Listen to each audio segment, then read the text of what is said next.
Bonjour à toutes et à tous. Aujourd'hui, je vais vous parler de la névrose, de nos ressentis à travers le stress, les angoisses. Il y a un stade encore au-dessus du stress et de l'angoisse, c'est-à-dire quand on a eu un traumatisme.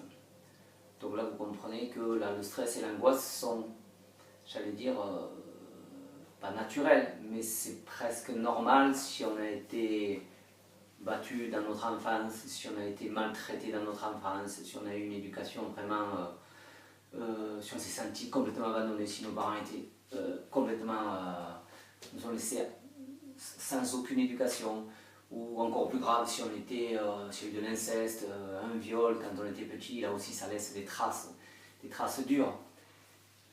Je vais vous montrer de nouveau où se fixe la névrose et comment surtout on arrive à la débloquer. Donc vous vous souvenez, dans une vidéo précédente, je vous avais montré comment nos injonctions de vie, c'est-à-dire, je recommence, c'est-à-dire ici ça représente nos 1%, c'est notre pensée, et 99% c'est notre inconscient, lequel à travers toutes nos réflexions de vie sont faites, puisque c'est notre éducation.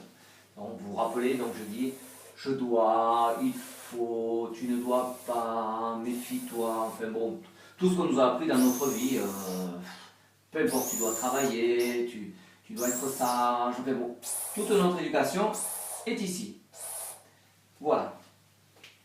Donc malheureusement, s'il y a eu un fait grave dans notre vie, vous comprenez que lui, il n'a pas été...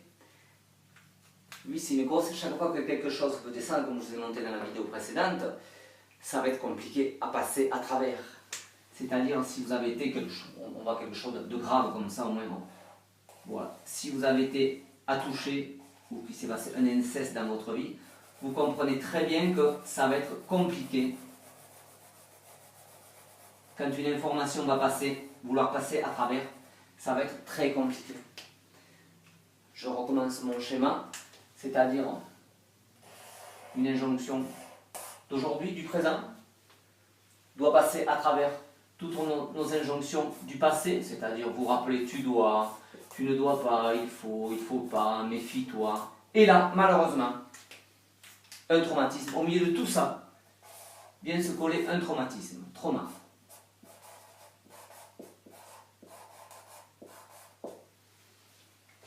Alors je prends une injonction qui veut rentrer. Alors on va partir sur quelque chose qui correspondrait à ça. C'est-à-dire vous avez envie d'avoir un rapport sexuel. Donc votre injonction arrive, descend, passe à travers toutes ces traces de vie. Et vous voyez où c'est que je vais en venir. C'est que quand ça, votre envie va arriver, inconsciemment, tout ceci bien sûr, on parle que de l'inconscient, vous ne vous rendez pas compte. Mais malheureusement, c'est la vie de tout le monde. Hein. Toutes ces informations passent à travers nos strates de vie, notre éducation. Quand cette information justement arrive et vient toucher le traumatisme, vous comprenez que ça va être très compliqué. L'information vous passe à travers, non.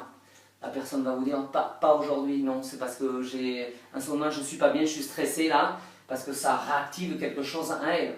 Vous comprenez bien, quelqu'un qui a subi de l'inceste quand il était petit par le grand-oncle, la grand-tante, peu importe, peut-être pendant 1 mois, 6 mois, 1 an, 2 ans, vous comprenez bien que ça a laissé des traces, Donc bien sûr, on ne s'en souvient pas, puisque ça date de notre petite enfance, même notre cerveau nous empêche de nous en souvenir, puisqu'il nous a dissociés le jour où s'est passé l'accident, c'est-à-dire où on était battu, incesté, peu importe ce qui s'est passé, notre cerveau fait un clivage, nous on appelle ça un clivage, et donc il ne se souvient de rien. Ça, c'est des mécanismes qui se passent dans notre cerveau, mais en attendant, on ne se souvient pas.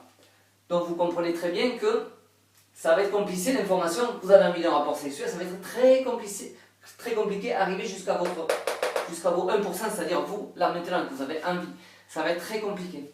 Alors maintenant, j'en arrive à la résolution. Nous les psys, on vient ouvert pour ça, d'ailleurs c'est pratiquement, j'allais dire presque la moitié de mon travail, de travailler sur le traumatisme justement.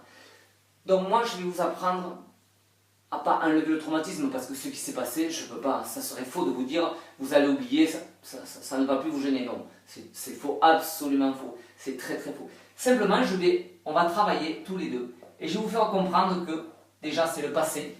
Déjà, oui, c'est vrai, un grand-oncle vous a tripoté, on va dire. Oui, c'est vrai, c'est arrivé. Oui, tout ça, c'est arrivé. Mais je vous explique que tout ça, c'est le passé. Voilà. À travers des thérapies cognitives, on va laisser passer, c'est-à-dire on va faire des exercices. Je vais vous faire travailler, c'est-à-dire vos 1% ne vont pas aller voir le traumatisme, mais c'est-à-dire rassurer l'ego qui veut vous protéger, qui croit toujours que le traumatisme va arriver, qui vous dit attention, ne va pas là-dessus. Alors ça c'est votre ange gardien, votre ego qui est là pour vous protéger, pour pas que le traumatisme ne revienne dans votre vie. Il a toujours peur qu'il revienne parce que lui il a été blessé, votre ego, votre ange gardien il a été blessé, donc il ne peut pas revivre ça. Donc automatiquement il vous protège. Mais là, il s'est mis en surprotection, c'est-à-dire qu'il vous empêche d'avoir, on va dire, un rapport sexuel ordinaire. Donc on va le rassurer, lui dire écoute, c'était il y a longtemps. À travers des thérapies cognitives, on va faire un travail pour récupérer votre corps, qui lui ne veut pas. Lui ne veut pas. À travers votre corps, votre esprit, on va lâcher, arriver petit à petit à lâcher à travers des thérapies cognitives. Vous allez lâcher, et petit à petit, vous allez sentir un petit peu mieux. C'est-à-dire, moi j'ai des dames ou des messieurs qui viennent et me disent « Ah, c'est bizarre, je n'avais jamais eu d'orgasme de ma vie, j'ai 40 ans, 50 ans, je commence à ressentir mon corps, je commence à ressentir du plaisir. » Alors qu'avant, on va dire qu'ils faisaient l'amour, mais c'était pas excellent, quoi, c'était pas excellent. Parce que leur ego leur disait, puis il va d'accord, parce que c'est ton mari ou ta femme, mais en vérité, méfie-toi. Notre ange gardien, notre ego nous empêchait de vivre nos relations. Lui, il sait très bien, notre ego, que c'était il y a 30 ans, 40 ans qu'il s'est passé ce fait. Mais lui, il veut vous protéger tout le temps. Mais au lieu de vous protéger à 100%, il vous protège à 120%. Voilà. Donc vous comprenez trop, il va trop loin. Il va beaucoup trop loin. Donc c'est là, on va négocier avec votre ego, lui dire, écoute, doucement, laisse-moi, moi seul, et je veux vivre mes vrais ressentis. Alors bien sûr, tout ça, nous avons des protocoles, nous en traumato, nous avons des protocoles pour dénouer tout ça, mais on y arrive. Pratiquement tous mes patients y arrivent, donc vous pouvez y arriver vous aussi, il n'y a pas de souci. Des fois, ça se joue en quelques séances. Moi, j'ai des dames en 3 séances. Même moi, j'en reviens pas. Il y a des fois, je me dis, waouh, c'est hallucinant. Il y a des gens, il faut aller à 10, 15, 20 séances, des fois, pour arriver à commencer à lâcher. Alors, par contre, une fois que le processus commence à lâcher, après, on franchit les grandes étapes. Le plus dur, c'est rassurer l'ego, qui veut toujours nous protéger par rapport à la blessure du passé. Une fois que l'ego a compris qu'il outrepasse ses fonctions, automatiquement, il est rassuré et il nous laisse vivre notre vrai, dans le cas présent, notre sexualité. Puisqu'on parle d'un traumatisme, d'inceste ou de viol qu'il y a eu dans l'enfance. Voilà. Donc j'espère que vous avez compris ce petit schéma. Si vous voulez me poser des questions comme d'habitude, vous connaissez mon adresse mail. Vous pouvez m'envoyer vos questions, je vous y répondrai sans souci. A très bientôt pour une autre vidéo.